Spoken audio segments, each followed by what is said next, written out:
நான் சிங்கப்பூர்லேருந்து வந்திருக்கேன். நான் ரொம்ப நாளாக இங்கே வரணும்னு ஆசைப்பட்டேன். குடும்பத்துக்காக வேண்டிக்கிட்டு வந்தோம். நல்ல தரிசனம் கிடைச்சிருக்கு.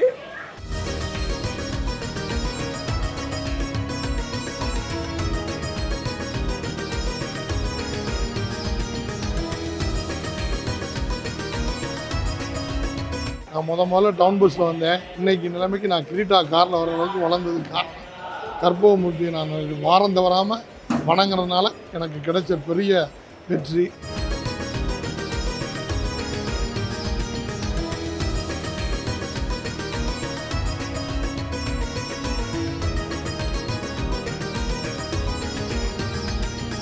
கோவிலுக்கு வந்தால் உங்களுக்கு அவங்க வேண்டுதல் நிச்சயமாக நிறைவேறும்.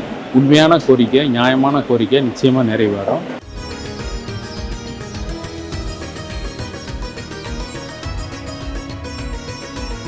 நிறைய நல்ல ஒரு வைப்பு கிடைக்கும், நல்ல ஒரு ஃபீல் கிடைக்கும். இப்போ உங்ககிட்ட பேசும்போது கூட எனக்கு ஒரு மெய்சில் இருக்குது.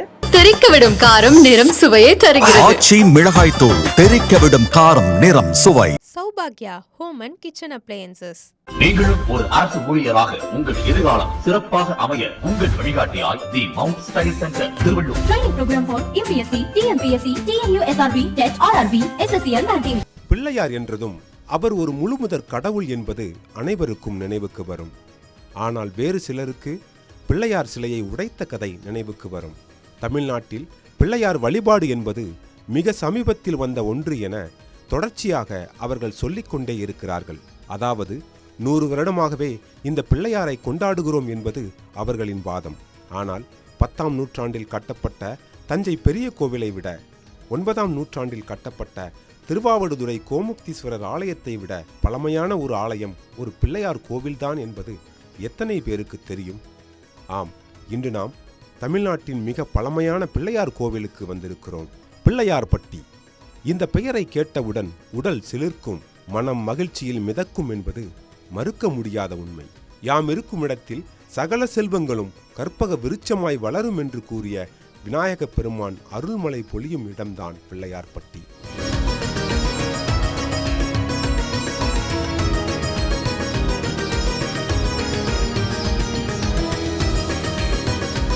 இங்குள்ள பிள்ளையாரின் உருவம் இந்தியாவில் வேறு எங்கும் இல்லை என சொல்லும் போதே இதன் தனித்துவம் புரிந்துவிடும். கிழக்கு கோபுரத்தை தரிசித்துவிட்டு கோவிலுக்குள் நுழையும் முன்பு வலதுபுறத்தில் பாஸ்போர்ட் பிள்ளையார் இருக்கிறார். அவரை தரிசிக்கலாம் என நம்மை அழைத்து சென்றார் ஓதுவார் பாலசுந்தரம். இந்த பாஸ்போர்ட் பிள்ளையாரை வணங்கினால் வெளிநாட்டுக்கு செல்லும் கனவு நிச்சயமாய் நிறைவேறும் என்கிறார்கள். அந்த சமயத்தில் அங்கே குட்டியம்மாள் என்பவரை சந்தித்தோம். விநாயகரை தரிசித்த உணர்வில் இருந்து அவர் மீளவில்லை என்பதை அவரது கண்ணீர் நமக்கு உணர்த்தியது. குடும்பத்தினரின் உடல் நலம் பற்றி விநாயகரிடம் முறையிடுவதற்காக சிங்கப்பூரிலிருந்து வந்ததாக சொன்னார் குட்டியம்மாள். நான் ரொம்ப நாளாக இங்கே வரணும்னு ஆசைப்பட்டேன். குடும்பத்துக்காக வேண்டிக்கிட்டு வந்தோம். நல்ல தரிசனம் கிடைச்சிருக்கு. நம்ம கிளியராக பார்த்து சாமி நல்லா தரிசனம் கிடைச்சிருக்கு. அதுக்கு மனசு சந்தோஷம். என்னோட உடல் நலத்துக்காகவும் என் குடும்பத்தோட சந்தோஷத்துக்கும் உடல் நலத்துக்காகவும் எங்கள் வாழ்க்கைக்காக ரொம்ப வருஷமாக வரணும்னு நினச்சேன். இப்போ தான் எனக்கு வாய்ப்பு கிடைச்சிருக்கு. வேண்டிய வரங்களை தந்து மீண்டும் அவர் எங்களை இங்கே வர வைப்பார் என நம்புவதாகவும் சொன்னார் அவர். ரொம்ப சந்தோஷமா இருக்கு. சாமி என்னோட வேண்டுதலை நிறைவேற்றார்னு ஒரு நம்பிக்கை வந்திருக்கு. பிள்ளையார்பட்டி ஆலயத்தின் வலதுபுறத்தில் ஒரு பெரிய பாறை மீது கோரக்கர் விநாயகர் என்ற பெயரில் சிறு ஆலயம் இருக்கிறது. இது ஒரு சித்தர் ஆலயமாக இருக்கலாம் என்கிறார்கள். பிள்ளையார்பட்டி விநாயகர் சிலையையும் இவரே செய்திருக்கலாம் என்ற கருத்தும் இருக்கிறது. இங்கே பக்கத்துலேயே கோரக்கர் சன்னதி அப்படின்னு இருக்கும். அங்கே அந்த விநாயகர் தனியாக இருப்பாங்க. அவர் ஒரு சித்தருங்கிற மாதிரி சொல்கிறாங்க. அவங்க தான் இந்த பிள்ளையாரோட கோவில் அமைகிறதுக்கு ஒரு மூலாதார காரணங்கிற மாதிரி சொல்கிறாங்க.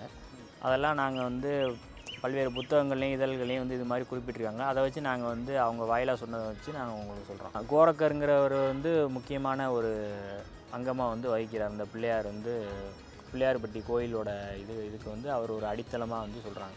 18 சித்தர்களில் ஒருவர்தான் கோரக்கர் சித்தர். அவரது காலம் இன்னும் சரியாக அறியப்படவில்லை. இதுதான் அவரது ஜீவ சமாதி என குறிப்பிட்டு சொல்ல முடியாத அளவில் இந்தியா முழுவதும் அவருக்கு ஆலயங்கள் இருக்கின்றன. நாகை மாவட்டம் வடக்கு பொய்கை நல்லூரில் கோரக்கர் சித்தருக்கு பெரிய அளவில் ஆலயம் இருக்கிறது. அந்த கோரக்கரும் பிள்ளையார்பட்டியில் இருக்கும் கோரக்கரும் ஒருவராகவே இருக்கலாம் என்கிறார்கள் சிலர். பிள்ளையார்பட்டி கற்பக விநாயகர் ஆலயத்திற்குள் கிழக்கு வாசல் வழியாக உள்ளே சென்றோம். சிற்ப வேலைப்பாடுகளுடன் மிக பிரம்மாண்ட தோற்றத்துடன் அமைந்திருக்கிறது ஐயனின் ஆலயம். சிற்பங்களுக்கு போட்டியாக கோவில் முழுவதும் மூலிகைகளை கொண்டு வரையப்பட்ட ஓவியங்களும் நம்மை ஆச்சரியப்படுத்துகின்றன. பிள்ளையார் ஓவியம் ஒன்று நாம் எந்த பக்கத்தில் நின்று பார்த்தாலும் நம்மை பார்ப்பது போலவே வரையப்பட்டிருந்தது.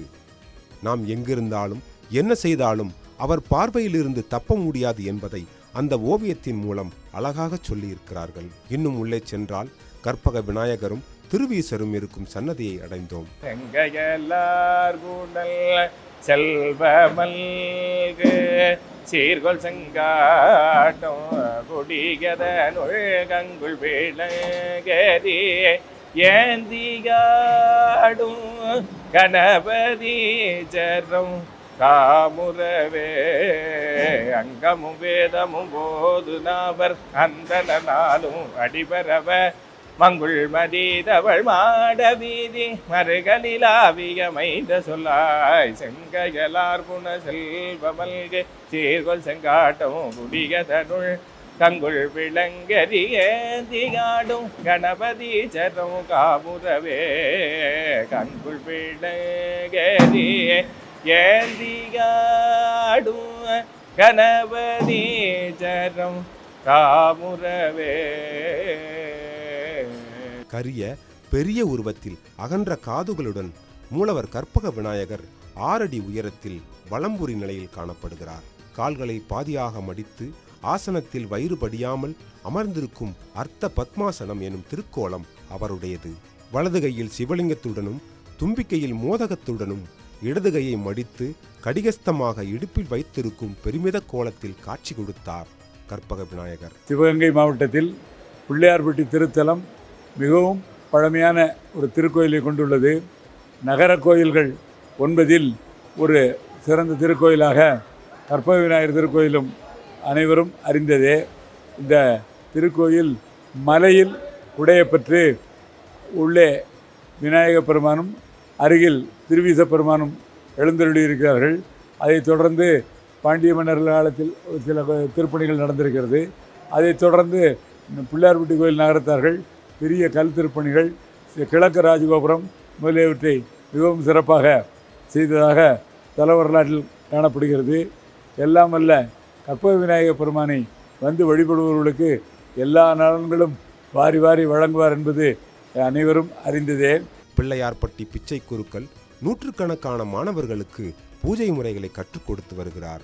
அவரது மாணவர் நாகார்ஜுன் என்பவர் பிள்ளையார்பட்டி ஆலயத்தின் மேற்பகுதி கோபுரங்களை பற்றி விவரித்துச் சொல்வதற்காக நம்மை அழைத்துச் சென்றார். அங்கே சென்றபோது யாருக்கும் காண கிடைக்காத காட்சிகளை கண்ட உணர்வு நம்மை ஆட்கொண்டது.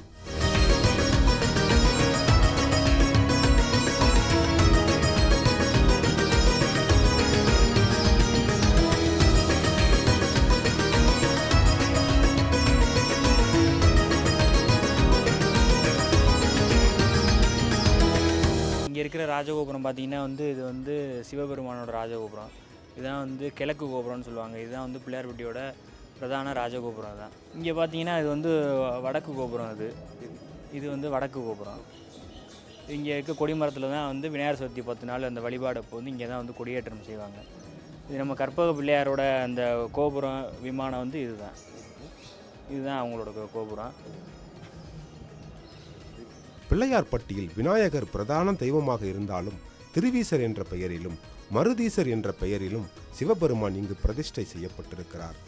இதில் திருவீசர் ஆலயம் நகரத்தார் வணங்கும் 9 முக்கிய கோவில்களில் ஒன்று என்பது குறிப்பிடத்தக்கது. அதேபோல இங்கு முருகனுக்கும் ஆலயம் இருப்பது சிறப்பு. பிள்ளையார்பட்டியில் வந்து 2 சிவபெருமான்கள் வந்து இடம்பெற்றிருக்காங்க. ஒருத்தர் பேர் திருவீசர், இன்னொருத்தர் பேர் மருதீசர்.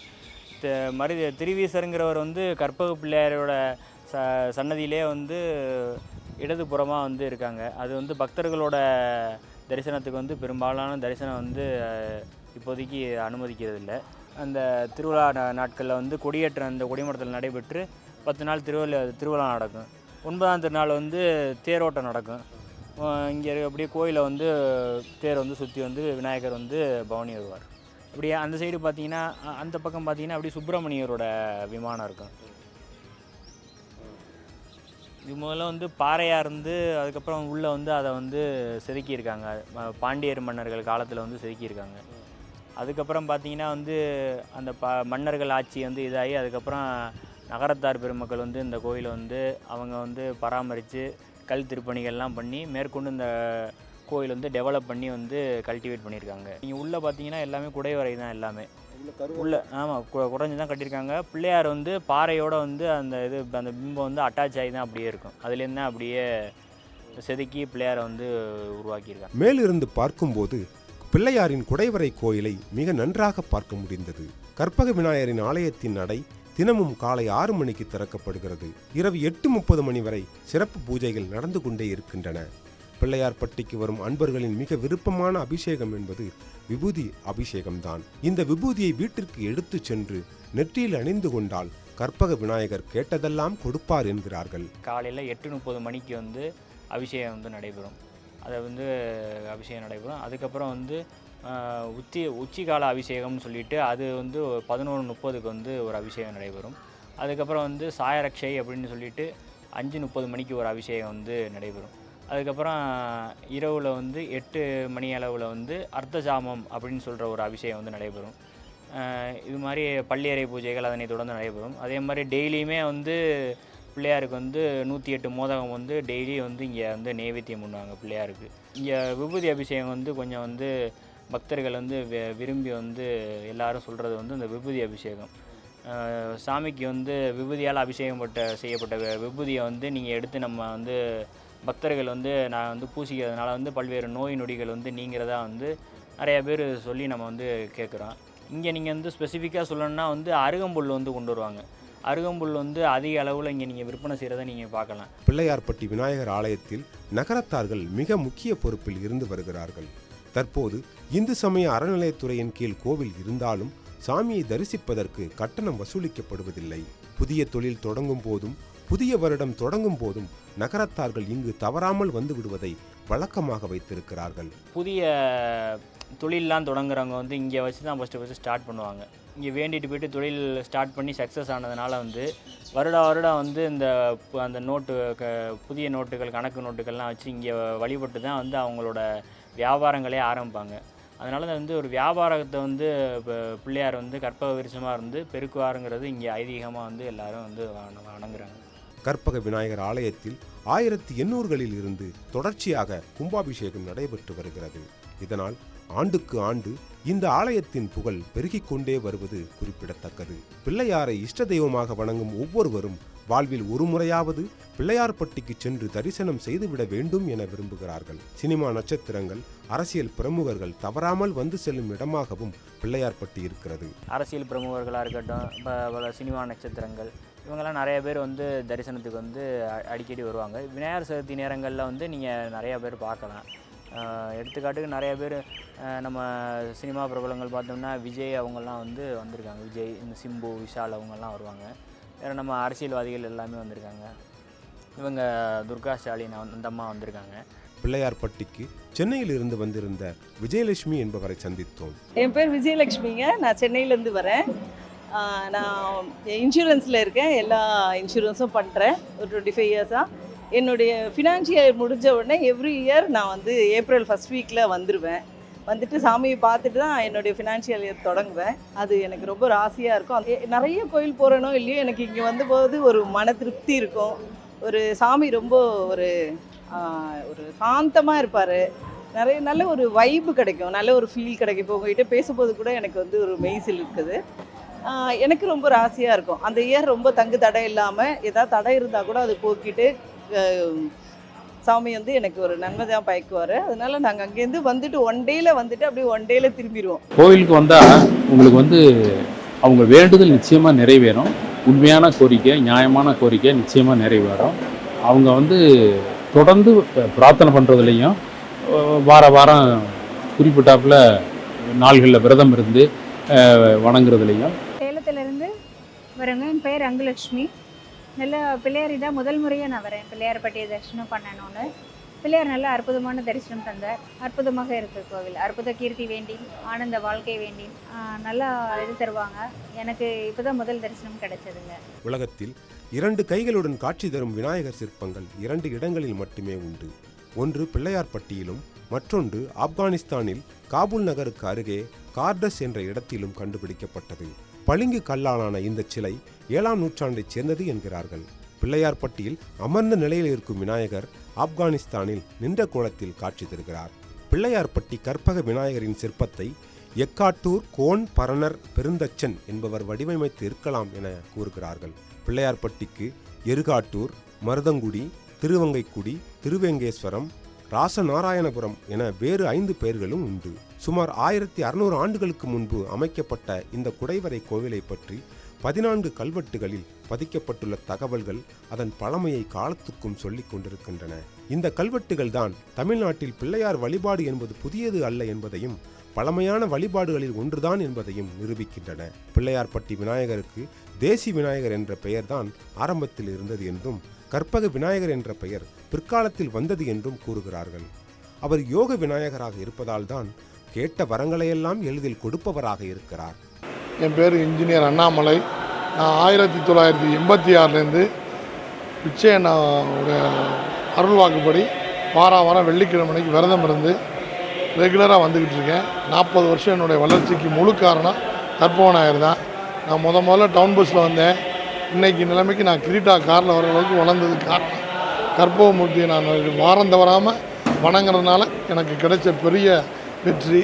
இந்த வெற்றியை என்றென்று நான் மறக்காமல் கற்பகவிநாயகர் பொற்பாதத்தை தொட்டு வணங்கிக்கிட்டே இருப்பேன்.